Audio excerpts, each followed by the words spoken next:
قضات اور اس کا چوتھا باب جو 24 آیات پر مشتمل ہے۔ اور اہود کی وفات کے بعد بنی اسرائیل نے پھر خداوند کے حضور بدی کی، سو خداوند نے ان کو کنعان کے بادشاہ یابین کے ہاتھ جو حسور میں سلطنت کرتا تھا بیچا، اور اس کے لشکر کے سردار کا نام سیسرا تھا، وہ دیگر اقوام کے شہر حروست میں رہتا تھا۔ تب بنی اسرائیل نے خداوند سے فریاد کی، کیونکہ اس کے پاس لوہے کے 900 رتھ تھے، اور اس نے 20 برس تک بنی اسرائیل کو شدت سے ستایا۔ اس وقت لیفی دیوت کی بیوی دبورہ نبیہ بنی اسرائیل کا انصاف کیا کرتی تھی، اور وہ افرائیم کے کوہستانی ملک میں راما اور بیتیل کے درمیان دبورہ کے کھجور کے درخت کے نیچے رہتی تھی، اور بنی اسرائیل اس کے پاس انصاف کے لیے آتے تھے۔ اور اس نے قادس نفتالی سے ابینوم کے بیٹے برق کو بلا بھیجا اور اس سے کہا کہ کیا خداوند اسرائیل کے خدا نے حکم نہیں کیا کہ تو تبور کے پہاڑ پر چڑھ جا، اور بنی نفتالی اور بنی زبولون میں سے 10,000 آدمی اپنے ساتھ لے لے، اور میں نہر کیسون پر یابین کے لشکر کے سردار سیسرا کو اور اس کے رتھوں اور فوج کو تیرے پاس کھینچ لاؤں گا، اور اسے تیرے ہاتھ میں کر دوں گا۔ اور برق نے اس سے کہا، اگر تو میرے ساتھ چلے گی تو میں جاؤں گا، پر اگر تو میرے ساتھ نہیں چلے گی تو میں نہیں جاؤں گا۔ اس نے کہا، میں ضرور تیرے ساتھ چلوں گی، لیکن اس سفر سے جو تو کرتا ہے تجھے کچھ عزت حاصل نہ ہوگی، کیونکہ خداوند سیسرا کو ایک عورت کے ہاتھ بیچ ڈالے گا۔ اور دبورہ اٹھ کر برق کے ساتھ قادس کو گئی، اور برق نے زبولون اور نفتالی کو قادس میں بلایا، اور 10,000 مرد اپنے ہمراہ لے کر چڑھا، اور دبورہ بھی اس کے ساتھ چڑھی۔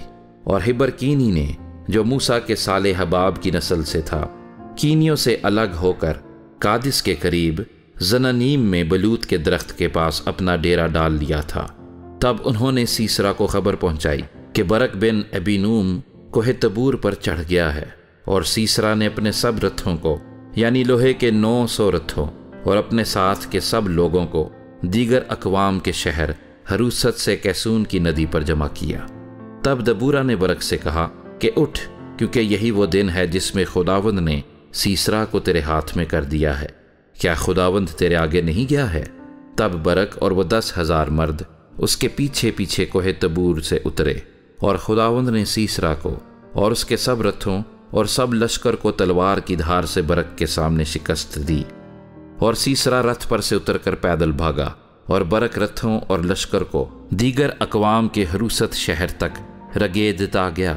چنانچہ سیسرا کا سارا لشکر تلوار سے نابود ہوا اور ایک بھی نہ بچا، پر سیسرا ہبرکینی کی بیوی یائل کے ڈیرے کو پیدل بھاگ گیا، اس لیے کہ حسور کے بادشاہ یابین اور ہبرکینی کے گھرانے میں صلح تھی۔